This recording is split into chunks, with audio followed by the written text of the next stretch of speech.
Selamat pagi pemirsa. Gelombang kedatangan warga etnis Rohingya dari Myanmar kini mulai membuat pening kepala pemerintah Indonesia. Pening karena ekonomi Indonesia saat ini masih belum pulih seusai dihantam pandemi COVID-19 2 tahun lamanya sejak 2020. Berdasarkan data Badan Pengungsi PBB UNHCR, sejak November 2023 saja, sudah 1.200 orang warga Rohingya yang datang ke Indonesia, terutama di Aceh. Jumlah itu belum ditambah dengan pengungsi yang sudah datang sebelumnya, baik dari Myanmar maupun negara lain. Pemirsa, inilah editorial Media Indonesia di hari ini Jumat 15 Desember 2023 dengan tema Atasi Segera Pengungsi Rohingya bersama saya Leonard Samosir. Dan Anda semua para pemirsa juga bisa ikut menyatakan pendapat Anda nanti dengan menelepon nomor telepon 021 583 99 100. Dan pemirsa, pagi ini telah hadir bersama saya anggota Dewan Redaksi Media Group Ade Alawi. Kang Ade, selamat pagi. Pagi, Leo. Sehat-sehat, Kang? Alhamdulillah sehat. Kita akan bicara dilema nih ya antara betul. Kemanusiaan dengan bagaimana prioritas warga lokal. Tapi sebelum kita bahas editorial ini, Kang Ade, kita lihat dulu pemirsa beberapa berita yang diperhatikan Media Indonesia. Yang pertama, ini adalah headline Media Indonesia untuk hari ini. Anda bisa lihat di harian Anda. Bansos, bantuan sosial, bukan instrumen elektoral. Ini kan teorinya begitu ya, Kang Ade ya. Tapi kan di banyak tempat itu benar-benar dipakai. Bagaimana, Kang Ade? Ya, ini kecurigaan berbagai pihak, termasuk juga para pakar, bahwa diduga bansos ini sudah menjadi instrumen elektoral ya, untuk memenangkan capres tertentu. Instrumen elektoral ini sederhananya apa nih artinya nih? Ya, maksudnya adalah bansos ini menjadi alat untuk menarik suara dalam pemilu 2024. Karena diklaim oleh orang-orang ini ya? Dan betul, ini terjadi misalnya ketika Ketua Umum PAN, Partai Amanat Nasional, Zulkifli Hasan di Lombok Tengah, beliau menyampaikan bahwa kalau warga masih mau melanjutkan bansos, masih tetap ingin mendapatkan bansos tahun depan, pilihlah Prabowo Gibran. Karena itu yang akan melanjutkan. Karena yang akan melanjutkan. Klaim Zulkifli ya? Dan akan lebih besar lagi nanti. Nah, ini kan mengindikasikan bahwa membuktikan bahwa memang bansos ini sudah menjadi instrumen elektoral ya. Dan ini tentu saja ini tidak bisa kita kita biarkan ya hal-hal seperti ini terjadi. Jadi bansos harus betul-betul on the right track, tidak boleh ditunggangi oleh kepentingan politik, tidak boleh ditunggangi oleh kepentingan mendongkrak suara. Betul-betul harus bertujuan bagaimana membantu masyarakat yang memang ekonomi kita sekarang ini belum membaik ya. Atau mungkin begini ya, Kang Ade ya, saya punya pikiran ide, namanya harus diganti nih. Kan tadi kita lihat di gambar ya, bantuan presiden. Padahal kan sebenarnya itu uang kita, rakyat yang dikumpulkan oleh negara untuk menghidupi kita, warga negaranya. Mungkin namanya harus diganti, jangan bantuan lagi atau apalagi bantuan presiden begitu. Harusnya ditulis dari rakyat untuk rakyat begitu kan. Itu mungkin lebih bunyi. Ya, saya kira kalau kita lihat dari bagaimana bansos ini masuk dalam APBN, itu namanya bukan bantuan presiden, tapi bantuan sosial. Dan nilainya memang gila-gilaan, Leo. Kalau kita lihat misalnya di 2023 sampai Desember ya, banyak sekali berbagai macam bantuan sosial, jenisnya dari BLT El Nino dan sebagainya. Itu jumlahnya sekitar 476 triliun ya sampai akhir 2023 ini. 1 tahun ya? Betul. Dan ini kemudian dilanjutkan pada musim pemilu tahun depan. Itu jumlahnya sampai 500 triliun. Nah, ini menurut saya kita memang dari satu sisi memang ini sangat membantu masyarakat ya, yang memang masih dalam kesulitan masyarakat kita. Tetapi sisi lain juga ini kita khawatirkan menjadi alat untuk menarik suara. Dan ini memang saya kira harus dihentikan tradisi seperti ini ya. Janganlah bansos ini kemudian diguyur pada musim pemilu ya. Karena di pemilu-pemilu sebelumnya juga trennya seperti itu polanya. Jadi ada pola yang sama setiap kali pemilu bansos itu diperbesar gitu angkanya. Kita harap nurani atau etika para penyelenggara negara lah yang bekerja ya, Kang Ade ya.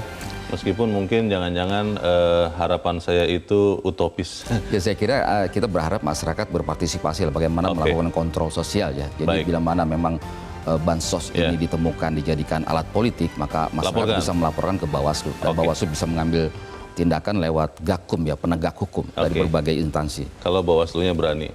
Harus berani dong. Harus berani. Kita tinggalkan berita itu Kang Ade dan pemirsa, kita ke berita selanjutnya di halaman 2. Ini terkait dengan sidang kasus yang melibatkan Firly Bahuri. Jangan tunda sidang Firly. Ini maksudnya sidang etik ya? Ya betul, sidang etik yang dilakukan oleh Dewan Pengawas. Ini beberapa kali penundaan-penundaan ini terjadi. Dan tampak bahwa Dewas ini lemah menghadapi kasus Firly ini. Padahal jelas dugaan indikasi yang sangat kuat sekali terjadi pelanggaran etika dan Firly juga diduga menerima gratifikasi. Dan ini menurut saya tidak perlu menunggu lama lagi, tidak perlu berkompromi karena Dewas bisa menyidangkan secara absensia ya. Bila mana Dewas sudah berkeyakinan sudah mendapatkan bukti bahwa terjadi pelanggaran etik. Jadi menurut saya ini momentum justru Dewas itu harus menegakkan muruahnya ya sebagai lembaga yang memang menjaga etika atau menjaga martabat, menjaga integritas insan pemberantasan korupsi ya, insan KPK. Ya. Kita harap itu terjadi ya. Karena sudah diperjanjikan nih oleh Ibu Albertina Ho bahwa kalau tidak hadir, Firly tidak hadir dalam persidangan 20 Desember, sidang tetap akan dilanjutkan. Kita tunggu lah ya, berarti 20 Desember ya, Kang Ade ya. Kita tinggalkan berita itu, kita ke berita selanjutnya di halaman 3, kolom pemilu 2024. KPU tegur Gibran via tim pemenangan. Ini karena apa nih Gibran ditegur, Kang Ade? Ya, Cawapres Gibran, pendampingnya Capres Prabowo Subianto, paslon 02, ini diberikan teguran karena ketika debat perdana kemarin, Gibran diketahui dan videonya juga beredar, beliau memberikan dukungan, meminta kepada para pendukungnya untuk mendukung bersorak apa yang disampaikan oleh Prabowo Subianto ya. Nah ini tentu saja pertama adalah tidak patut ya bagaimana seorang cawapres berlaku seperti itu. Kemudian ini kan juga bisa memanaskan suasana karena jelas dalam PKPU itu seluruh capres dan pendukung yang hadir itu tidak boleh membuat kegaduhan. Itu ada aturannya ya? Ada aturannya jelas seperti itu. Jadi saya kira teguran yang diberikan oleh KPU itu sudah langkah yang tepat ya. Bagaimana debat-debat berikutnya, 4 kali debat ya. Ini gambarnya kita tayangkan. Betul. Ini tidak boleh lagi terjadi hal seperti itu. Mungkin karena semangatnya anak muda ini Kang Ade, jadi semangat terbakar, jadi mau seperti pom-pom gitu kan, cheerleader begitu ya? Iya, saya kira semangat anak muda boleh lah, tapi kan ada PKPU, jadi semangat muda boleh bergelora begitu. Tetapi kita tetap juga ada aturan main. Toh kalau kita lihat di video ini kan, di gambar ini, ini jelas kan pendukungnya juga meminta udah jangan begitu. Ditarik ya? Ditarik ke belakang. Sabar katanya. Sabar. Kan Anda sudah ada di sini. Siapa tahu ngomongnya begitu ya. Betul. Kita harapkan anak-anak muda kita juga ikut mematuhi aturan yang berlaku. Kita ke editorial pemirsa, dan Kang Ade pada pagi ini diberi judul Atasi Segera Pengungsi Rohingya. Ini masalah yang menurut saya jadi simalakama. Kalau ditolak, amit-amit kalau kemudian ada korban jiwa, nanti dikatakan Indonesia tidak manusiawi. Tapi kalau diterima, terutama saudara-saudara kita di Aceh, menjadi sangat kesulitan di situ. Bagaimana Kang Ade? Ya, Indonesia memang satu sisi negara yang memang sangat baik orangnya ya. Kalau kita lihat dari arus pengungsi Rohingya ini kan sejak 2015 Leo. Jadi bergelombang dan 8 tahun semakin masif ini kan 2 bulan terakhir ini.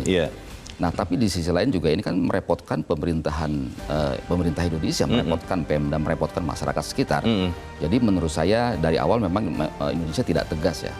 Padahal Indonesia itu tidak ada kewajiban untuk menerima pengungsi karena Indonesia tidak meratifikasi Piagam 1915 ya. 51 PBB tentang status pengungsi. Tentang status pengungsi. Jadi tidak ada kewajiban pemerintah Indonesia untuk menerima pengungsi. Jadi ketika misalnya dari awal sudah tegas, sebenarnya ini tidak berlanjut seperti ini. Dan Indonesia ketika misalnya 2015 diketahui mulai ada pergerakan pengungsi dari Rohingya, ini pemerintah bisa mendorong ke Australia misalnya, karena Australia ini telah meratifikasi konvensi PBB gitu. Nah ini menurut saya dari sisi itu memang ada problem ketegasan juga, dan kita juga menyoroti bagaimana para penjaga keamanan laut kita.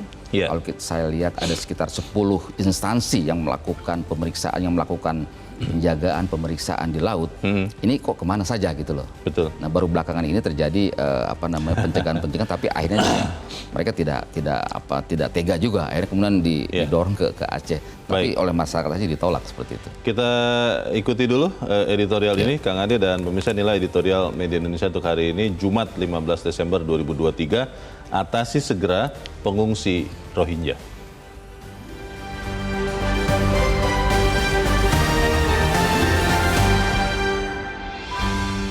Atasi segera pengungsi Rohingya.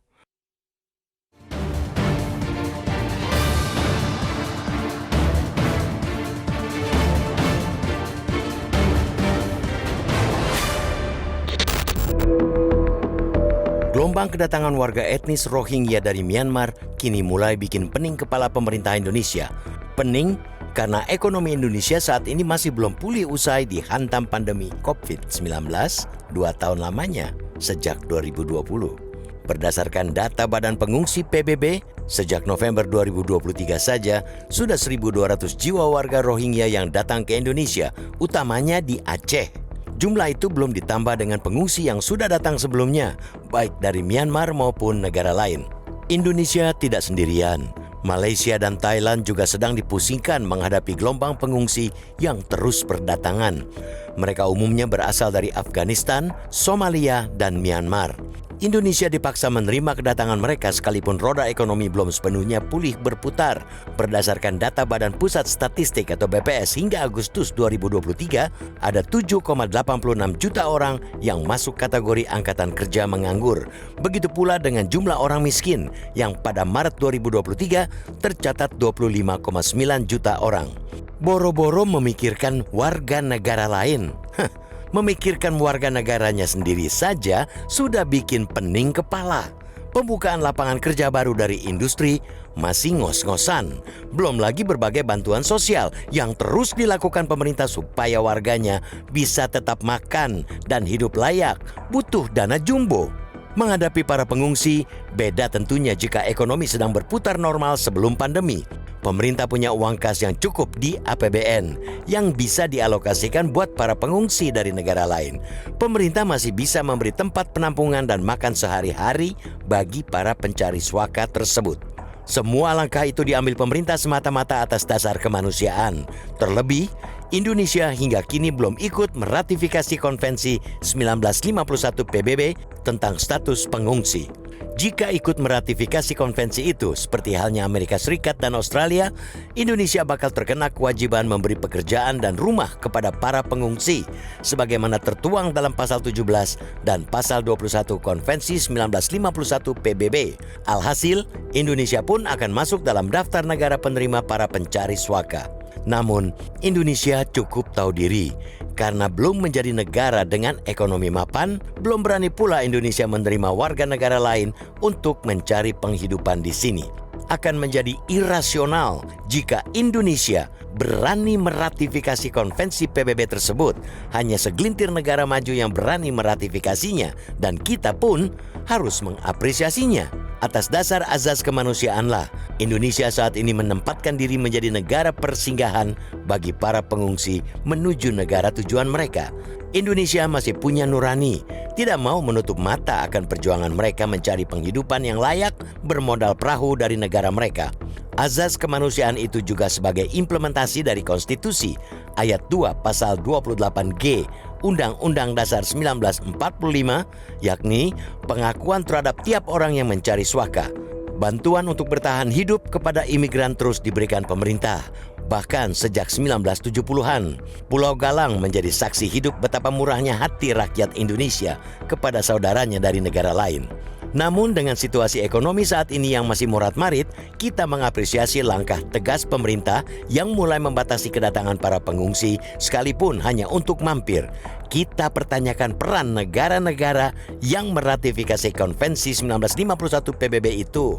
Di mana tanggung jawab mereka usai menandatangani konvensi itu? Di sini kita perlu memberi dorongan moral kepada pemerintah untuk berani menggugat tanggung jawab para negara maju tersebut, termasuk Australia, karena persinggahan para pengungsi di Indonesia saat ini adalah untuk menuju negeri kangguru tersebut. Mereka harus segera memberi kepastian atas nasib para pencari suaka agar Indonesia tidak terus kena getahnya. Kita juga dorong pemerintah membuktikan dugaan indikasi tindak pidana perdagangan orang lintas negara dalam gelombang pengungsi Rohingya kali ini. Jika benar adanya, selamanya Indonesia tidak akan pernah lepas dari kepusingan soal pengungsi. Karena itu, pemerintah harus segera membereskan ini dalam semangat kolaborasi, baik dengan negara lain maupun lembaga PBB.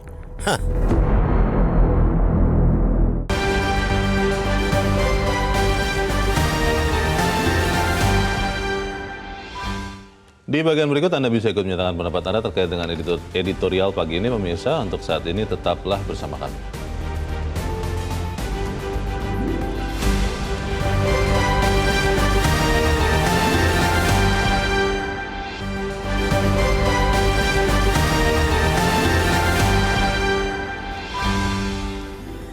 Terima kasih pemirsa, Anda masih bersama kami di Editorial Media Indonesia. Dan sebelum kita berdiskusi, Kang Ade, kita mau bertanya dulu. Saat ini kita sudah tersambung lewat saluran telepon dengan pakar hukum internasional Hikmahanto Juwana. Prof. Hikmah, selamat pagi. Selamat pagi, Mas Leo, Mas Alawi. Prof. Hikmah, kita atas dasar kemanusiaan tentunya awalnya pemerintah itu menerima kedatangan pengungsi Rohingya. Tapi lama-kelamaan karena makin banyak, kemudian juga tidak beranjak juga, terutama dari Aceh, akhirnya menjadi masalah di sana.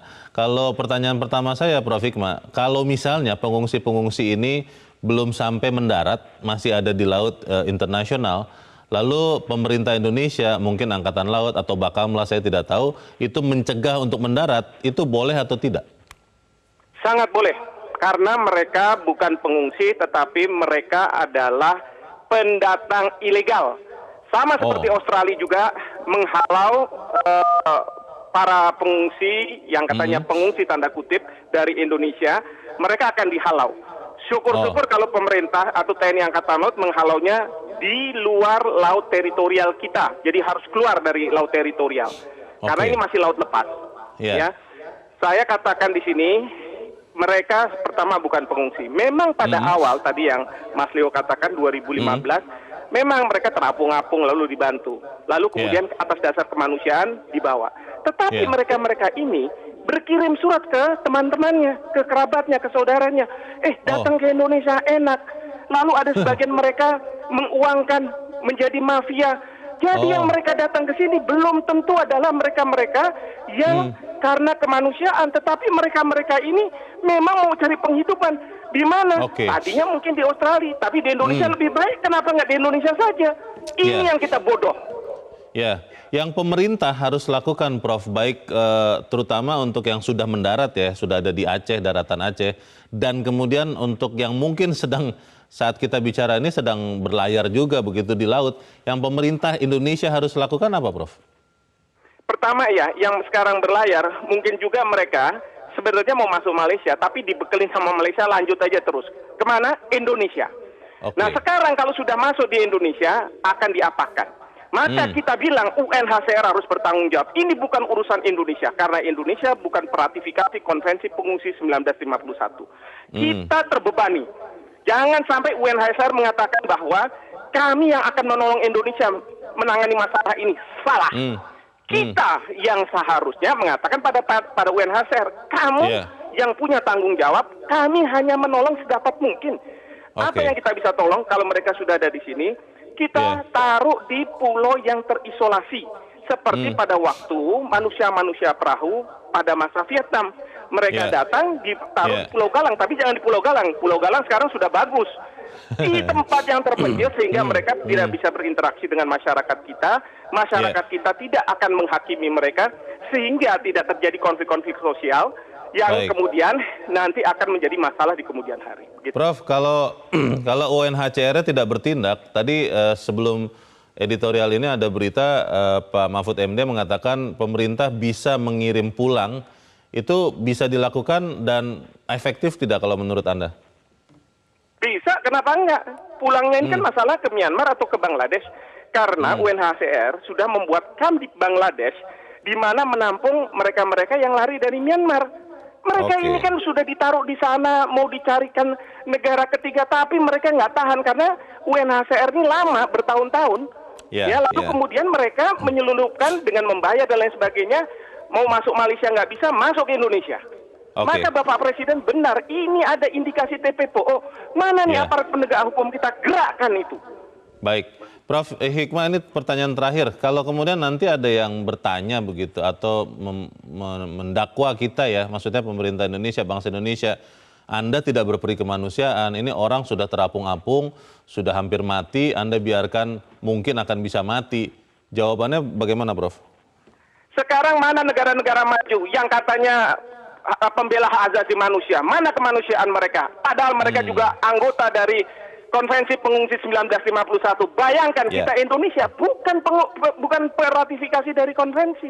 Kita ini sudah membantu mereka, memfasilitasi mereka, kita kasih makan mereka. Apa yang kurang dari Indonesia?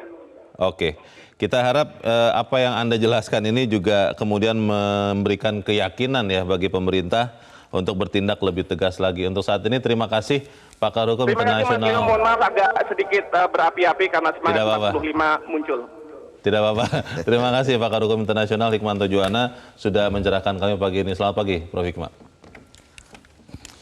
Pertanyaan besarnya Kang Ade setelah dijelaskan Prof. Hikmah, pemerintah berani tidak melakukan itu? Karena kan nanti ada tuduhan, wah tidak berperi kemanusiaan. Lalu yang kedua, ketika mengirim pulang misalnya, itu kan ada biaya lagi, segala macam kesulitan baru. Bagaimana Kang? Ya menurut saya pertama adalah pemerintah harus yakin ya pada keputusannya ya. Harus berlandaskan pada regulasi yang ada. Pemerintah sendiri sebenarnya memang ada peraturan presiden ya, ada regulasi tentang penanganan pengungsi dari luar negeri ya. Perpres 125 tahun 2016. Hanya saja dalam ketentuan Perpres tersebut disebutkan bahwa penanganan pengungsi dari luar negeri itu karena ancaman di negaranya. Ancaman di perang segala macam, perang dan sebagainya, persekusi dan sebagainya. Nah, tetapi ketika mereka mau bergerak ke Indonesia, di negara asalnya sudah jelas mereka itu diberikan status pengungsi oleh UNHCR. Yang tadi dikatakan sudah verifikasi oleh UNHCR. Dan itu ada di Perpres 125 ya, pada pasal 1. Artinya jelas bahwa payung hukum bagaimana Indonesia melakukan tindakan tegas kepada para pengungsi Rohingya, itu berdasarkan Perpres tersebut sudah bisa sebenarnya. Terlebih lagi Indonesia kan bukan negara yang menandatangani piagam konvensi PBB 1951. Jadi jelas bahwa kalau misalnya Indonesia memberikan tindakan tegas kepada para pengungsi, katakanlah mencegah di lautan bebas, di luar teritori, dihalau keluar, itu tidak terjadi pelanggaran HAM di situ, tidak melanggar hukum apapun. Dan kalau kita lihat memang fenomena belakangan ini, ketika kemudian pemerintah kemudian juga masyarakat kita menerima, ini kan arusnya kan semakin besar, Leo. Dan ternyata ada belakangan ya terjadi dugaan yang ternyata memang benar terjadi ya, TPPO. Polda Aceh sudah menemukan kasus TPPO ya di balik arus besar pengungsi Rohingya ini. Maksudnya orang-orang ini datang lalu mereka membayar dalam prosesnya, jadi ada yang diuntungkan dengan masuknya orang Rohingya ke Indonesia. Ya, itu memang fakta itu ditemukan oleh Polda Aceh ya. Jadi misalnya mereka ada dari beberapa gelombang ini ada sekitar 3 pelaku, 1 pelaku ditangkap, 2 lagi kabur. Ini mereka bisa meraup keuntungan 3,5 miliar. Jadi untuk orang dewasa dipatok sekitar 14 juta, kemudian anak-anak harus bayar 2 juta. Nah ini ternyata fakta ini ada. Tetapi kan dugaan ini kenapa baru sekarang gitu? Padahal kan dugaan bahwa terjadi TPPO kan sejak awal ketika 2015 kemudian arus pengungsi masuk, itu dugaan itu sudah ada gitu loh. Dan kalau kita lihat di Bangladesh sendiri kan sebenarnya negara yang memang sudah disiapkan ya, sudah disiapkan oleh PBB, UNHCR, itu di Cox's Bazar, itu kamp pengungsi terbesar saya kira di dunia ya. Itu memang ditempatkan di situ. Nah harusnya UNHCR ini mengarahkan ke sana, menjaga kawasan itu jangan sampai pengungsi ini kemana-mana gitu. Apalagi misalnya dimobilisasi, digerakkan atau digeser ke Indonesia. Gitu. Pertanyaan berikutnya juga tadi di awal Kang Ade sudah sempat menyebut juga, ini kan pengungsinya langsung mendarat ke Aceh ya. Berarti mudah sekali ya orang dari luar Indonesia masuk ke wilayah Indonesia, bahkan bukan hanya di perairan, tapi langsung mendarat. Pertanyaannya, yang menjaga wilayah laut kita ini ada di mana begitu Kang Ade? Nah itu menurut saya memang itu pertanyaan dari publik ya. Selama ini para penjaga laut kita kemana gitu kan. Kan ada sekitar 10 instansi yang berjaga di laut ya. Atau karena terlalu luas wilayah pantai Indonesia sehingga tidak semuanya bisa dijaga begitu? Ya saya kira dengan era teknologi sekarang ini kemampuan keamanan laut kita ya, para penjaga keamanan laut kita sudah canggih juga dengan teknologi kan, dengan teknologi dengan drone gitu. Artinya pengawasan kemudian sampai lolos ratusan pengungsi Rohingya sampai 1.200 ini menurut data UNHCR. Ini menurut saya kebobolan yang menurut saya tidak bisa kita maafkan. Leo. Kebobolan atau memang ada silaturahim dalam tanda petik? Kan ada dugaannya begitu, katanya begitu. Ya, saya tidak bisa menyimpulkan itu ya, tetapi faktanya memang yang beberapa kali bertemu dengan pengungsi ini kan para nelayan dari Aceh kan. Mereka kemudian menghalau dan sebagainya gitu. Awal-awal memang mereka para pengungsi Aceh kasihan juga ya 2015 ini mereka terkatung-katung di laut kemudian dibawa ke pantai dikasih makan dan sebagainya. Tapi setelah itu karena melihat bahwa masyarakat Aceh ini sangat baik ya udah dari sana kemudian dikoordinasi dari Bangladesh ya dari KAM itu ya mereka bergerak kemari. Yang tadi dikatakan Prof. Hikmah akhirnya berkirim surat mengatakan datanglah semua ke sini deh di Indonesia ini enak begitu ya. Betul, apalagi secara secara agama ya sama lah ya, tidak ada kendala seperti itu. Tapi kan belakangan masyarakat Aceh sendiri juga merasa terbebani dan merasa risih juga karena memang beberapa perilaku dari pengungsi ini berbeda ya, tidak menghargai adat setempat dan sebagainya, tidak teratur dan sebagainya. Ini kan lagi Pemda, pemerintah kabupaten, punya provinsi juga terbebani seperti itu. Kita kan lihat datangnya juga terus-menerus ya Kang Andi. Jangan-jangan pada saat kita berbicara sekarang sedang ada yang ada di laut dan hampir mendarat juga di Aceh. Kalau kita tidak melakukan tindakan yang lebih tegas, kan akhirnya akan menumpuk dan itu akan menjadi masalah, bisa bikin konflik sosial di Aceh. Itu nanti pemerintah seperti apa ya? Apakah itu dibiarkan menjadi masalah pemerintah daerah Aceh dan masyarakat Aceh atau seperti apa? Ya menurut saya apa yang tadi disarankan oleh Prof. Hikmahanto ya bahwa ya dibalikin lagi mereka ke Bangladesh seperti itu gitu. Kan kalau misalnya kita dorong kepada negara yang menandatangani yang meratifikasi konvensi PB 1951 misalnya Australia. Australia sekarang sudah menolak mereka gitu. Malah ketika mereka masuk ke perairan Australia mereka udah ditembakin kapalnya gitu loh. Padahal Australia harus sebenarnya harus menerima karena mencari mereka, suaka. Betul, karena mereka menandatangani konvensi PBB kan. Seperti itu. Jadi setelah pemerintah Australia melakukan tindakan tegas ya, penjaga keamanan lautnya, akhirnya mereka juga ngeri juga masuk ke sana gitu loh. Nah akhirnya mereka balik lagi ke Indonesia.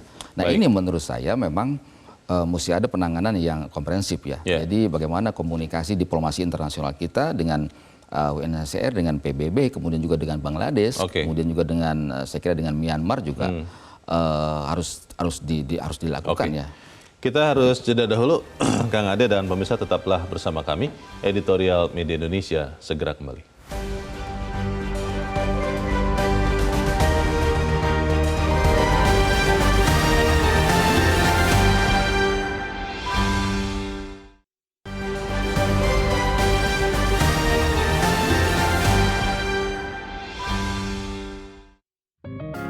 Media Indonesia mengajak Anda untuk mengakses fitur premium e-paper.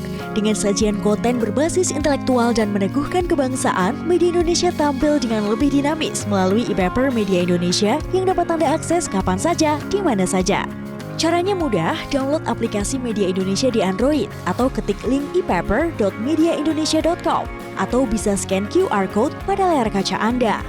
Klik tab e-paper di bagian samping layar tablet Anda. Daftarkan data diri, serta pilih paket perlangganan e-paper Media Indonesia sesuai dengan kebutuhan Anda. Nikmati juga bonus spesial tambahan 4 halaman rubrik fokus setiap hari. Semua bisa Anda dapatkan hanya di e-paper Media Indonesia. Untuk informasi lebih lanjut, hubungi customer service di nomor 0811 1201 2018 atau kunjungi media sosial @Media Indonesia. Media Indonesia, referensi bangsa. Terima kasih pemirsa, Anda masih bersama kami di Editorial Media Indonesia dan saat ini kita akan coba mendengarkan Kang Ade pendapat dari pemirsa Metro TV. Kita sudah terhubung dengan pemirsa Metro TV di Banjarmasin, Kalimantan Selatan, ada Pak Tasrik Usman.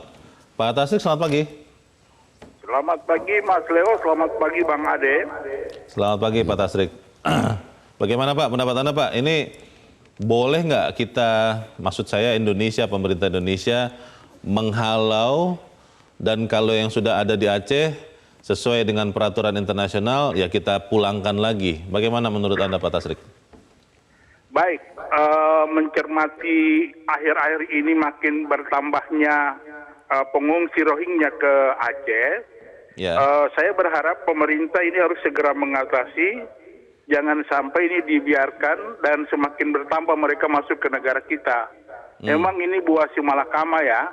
Kalau kita tampung mereka karena hanya faktor rasa kemanusiaan, tetapi warga negara kita di Aceh sudah mulai terganggu. Misalnya tambak-tambak mereka sudah mulai dikotori dan sebagainya. Jadi solusinya adalah Menteri Luar Negeri sesegera mungkin ini membicarakan negara-negara asal dengan semangat kolaborasi dan semangat kemanusiaan yang ada itu dikembalikan. Dan sekarang pemerintah Indonesia melalui aparat keamanan kita, apakah dengan Angkatan Laut atau Wakamla dan sebagainya, itu sudah harus menjaga di batas perairan laut Indonesia sebelum mereka masuk itu segera dihalau. Seperti yang dilaksanakan di Australia. Karena kalau dia sudah terlanjur masuk, kemudian kita memerintahkan untuk mereka harus itu, nanti alasan HAM lagi kita disalahkan. Jadi pemerintah ini saya harapkan untuk tidak menganggap ini adalah hal yang biasa, tetapi ini kalau kita biarkan terus-menerus, nanti negara kita bisa terganggu, masyarakat kita di Aceh akan sangat terganggu kehidupannya. Terima kasih. Terima kasih Pak Tasrik Usman di Banjarmasin, Kalimantan Selatan. Selamat pagi Pak. Di belakang Pak Tasrik ada Pak Edward di Curup, Bengkulu. Pak Edward, selamat pagi. Selamat pagi, Metro TV. Selamat pagi Pak Edward. Selamat Pak. Memang masalah pengungsi ini dilema bagi pemerintah. Di satu sisi, kita bukan yang meratifikasi undang-undang yang bisa menerima pengungsi yang mencari pekerjaan, mencari kehidupan. Tapi di sisi lain, anggaran dasar negara kita, dasar negara kita, beri kemanusiaan yang adil dan beradab. Ini yang dilema. Kalau kita usir mereka setelah masuk wilayah kita, ya tadi ada pelanggaran. Padahal aturannya kita boleh melakukan pengusiran karena kita tidak terikat dengan undang-undang hukum yang berlaku tentang migran. Tapi yang kedua, kita harusnya berkoordinasi dengan UNHCR. Sesegeranya mereka dicarikan lokasi yang pantas untuk mereka. Lalu apa Badan Dunia kan dengan anggaran yang luar biasa. UNHCR itu anggarannya luar biasa. Pasti mereka bisa ngatasi. Nah ini mungkin koordinasi dengan UNHCR. Untuk dalam negeri sendiri, Bakamla dan Angkatan Laut Indonesia itu harusnya patroli terus itu. Sudah itu dengan seperti yang dikata oleh Bang Ade Alawi tadi, teknologi kan sudah bisa memonitor pergerakan kapal itu di mana-mana sudah bisa dimonitor. Nah ini kelemahan-kelemahan yang ini harus ditutupi. Karena jangan sampai di satu sisi bangsa kita sedang dalam merat-marit dalam ekonomi karena dampak dari COVID kemarin. Nah di satu sisi kita dibebani lagi hal-hal yang lain. Tetapi kita tidak lepas. Inilah hubungan internasional saling bantu-membantu. Dan dasar negara kita beri kemanusiaan yang adil dan beradab. Ini yang berat yang dilakukan. Mudah-mudahan ada solusi terbaik. Terima kasih. Terima kasih Pak Edward di Curup, Bengkulu untuk pendapat Anda. Selamat pagi Pak. Di belakang Pak Edward ada Ibu Lia di Makassar, Sulawesi Selatan. Ibu Lia, selamat pagi. Assalamualaikum. Waalaikumsalam Bu Lia. Bagaimana Bu pendapat Ibu? Silakan. Ya memang agak dilema juga ini ya, masalah pengungsi Rohingya. Yang utama itulah tentang masalah kemanusiaannya ini. Ya, jadi khusus di Aceh kalau saya ikuti berita itu pertamanya kan mereka itu ikhlas ya menerima mereka itu. Tapi makin ke sana itu melihat apa kelakuannya itu mereka sudah mulai jenuh ya. Karena tidak mengikuti aturan-aturan yang ada di daerah itu. Sehingga mulailah masyarakat itu menolak kedatangan mereka. Nah inilah yang perlu sebenarnya dibicarakan tentang orang-orang yang berkompeten di bidang ini dan juga dengan Badan Dunia supaya masalah ini tidak berlarut-larut dan juga pengungsi Rohingya itu tidak terkatung-katung ya. Kasihan juga ini masih banyak anak-anak saya lihat itu ya. Jadi mudah-mudahan kedepannya ini masalah Rohingya ini bisa diselesaikan dengan baik, dengan damai dan kedua belah pihak baik pengungsi maupun negara kita ini tidak ikut ya menanggung misalnya beban anggaran atau apa dan sebagainya. Kemudian juga masyarakat Aceh juga bisa kerja dengan baik. Dan ini juga karena bukan hanya di Indonesia katanya, kalau saya tidak salah baca itu sampai di Arab juga begitu kelakuannya ya. Jadi ini salah satu kenapa masyarakat Aceh menolak, sudah mulai menolak karena itu tadi ya, tidak bisa mengikuti adab-adab yang ada di daerah itu. Mudah-mudahan kedepannya dengan cara damai bisa diselesaikan oleh pihak-pihak yang berkompeten termasuk Badan Dunia. Makasih. Assalamualaikum warahmatullahi wabarakatuh. Waalaikumsalam warahmatullahi wabarakatuh. Terima kasih Bu Lia di Makassar, Sulawesi Selatan. Selamat pagi Bu. Tiga pemirsa berharap sama, tapi juga tiga-tiganya mengatakan dilematis. Dilematis. Dan ya akhirnya kalau dilema kan kita suka bingung ya. Bisa jadi tidak konsisten mengambil keputusan. Sekarang pertanyaannya adalah Kang Ade, kalau kemudian pemerintah seperti tadi dikatakan di headline jam 7 ya, Pak Mahfud MD Menko Polhukam mengirim balik, itu apakah kemudian bisa menjadi solusi? Lalu kenapa saya tanya itu? Karena ketika kita kirim balik yang sudah datang, kita tidak jaga perbatasan, kan nanti yang baru datang terus. Bagaimana Kang Ade?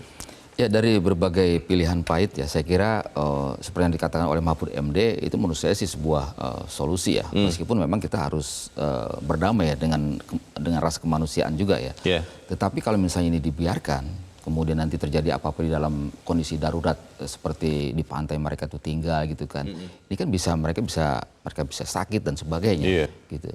Nah, ini menurut saya perlu ada upaya memang pembicaraan ya, bagaimana diplomasi kita dengan PBB khususnya dengan UNHCR ya yang menangani pengungsi. Ini mesti ada pembicaraan yang menurut saya agenda aksinya mesti jelas gitu loh. Dan yang paling penting adalah bagaimana kontrol UNHCR di Bangladesh ya, di kampung pengungsi di sana. Kok bisa lolos sampai 1.200 orang ini? Jadi tidak mungkin kalau misalnya UNHCR ini tidak memberikan tidak memberikan jalan juga ya. Nah, kalau misalnya UNHCR katakanlah tidak strict, jangan kemana-mana, pengungsi udah ditangani, kemudian di Bangladesh saja gitu, tidak kemana-mana, tidak ke Indonesia, atau kalau mau misalnya ke Australia, dan itu pun juga harus berkomunikasi dengan pihak pemerintahan Australia, tidak saja kemudian tidak sembarang mendorong ke sana, ke Australia, tapi mesti jelas dari negara asalnya sampai negara tujuan itu mesti ada komunikasi. Apa yang terjadi pada pengungsi Bangladesh ini kan tidak ada komunikasi seperti itu. Tiba-tiba datang rombongan seperti itu, mereka tidak mempunyai identitas dan sebagainya seperti itu. Dan belakangan ini ada penumpang gelap juga. Bagaimana TPPO ini kemudian belakangan bermain. Nah, ini menurut saya pemerintah harus memberikan efek jerak juga terhadap pelakunya. Gitu. Bagaimana diplomasi harus ditingkatkan ya? Kan tadi beberapa pemirsa juga mengatakan Menteri Luar Negeri harus segera bicara dengan negara-negara asal pengungsi, lalu juga dengan UNHCR. Seperti apa konkretnya kita akan bahas di bagian berikut. Kang Ade, pemirsa tetap bersama kami, Editorial Media Indonesia. Segera kembali.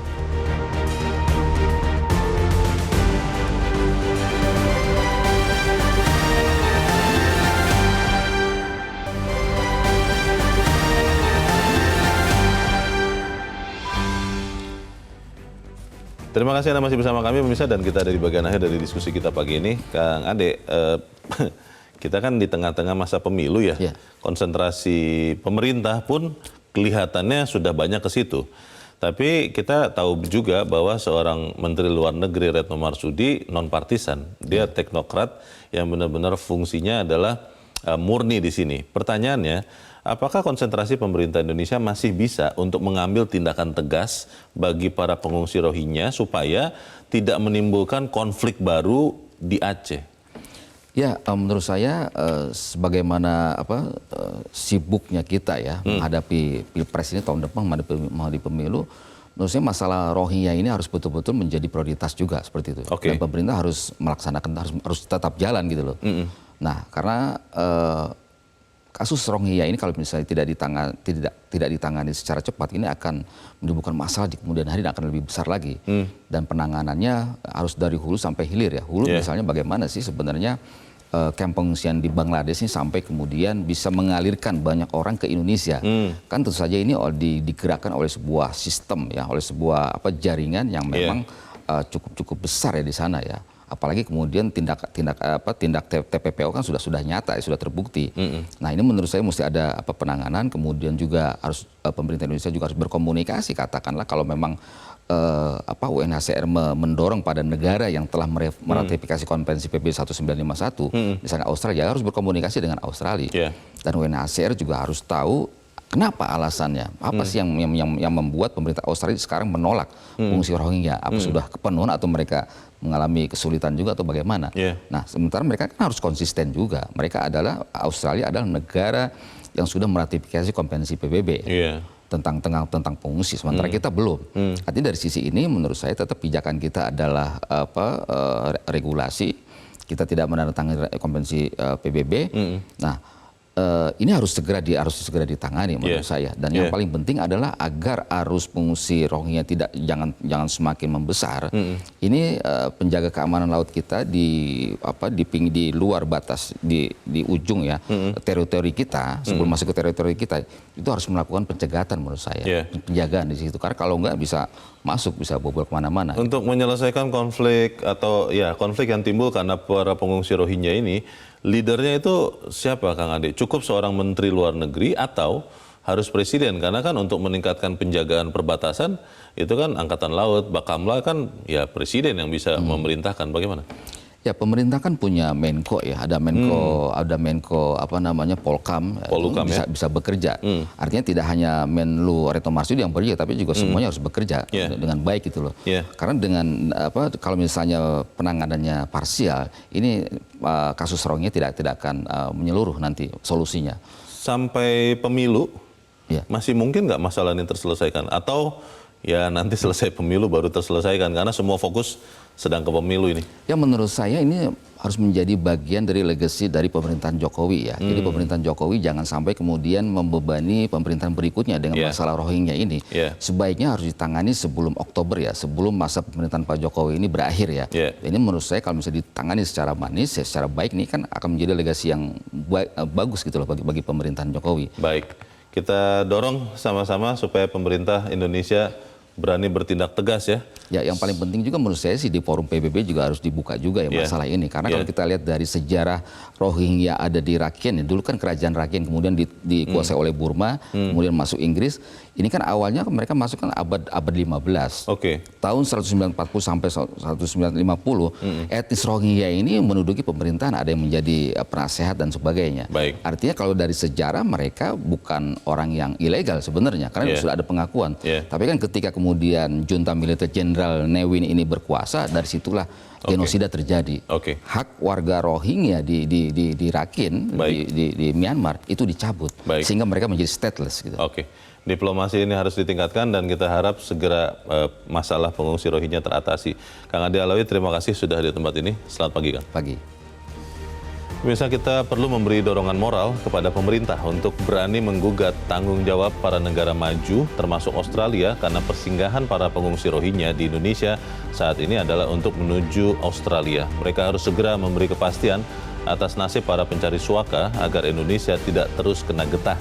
Karena itu pemerintah harus segera membereskan dalam semangat kolaboratif, baik dengan negara lain maupun dengan UNHCR. Saya Leonard Muslim, terima kasih Anda sudah menyimak editorial Media Indonesia pagi ini. Terus jaga kesehatan Anda, terus jaga nurani Anda. Selamat pagi, sampai jumpa.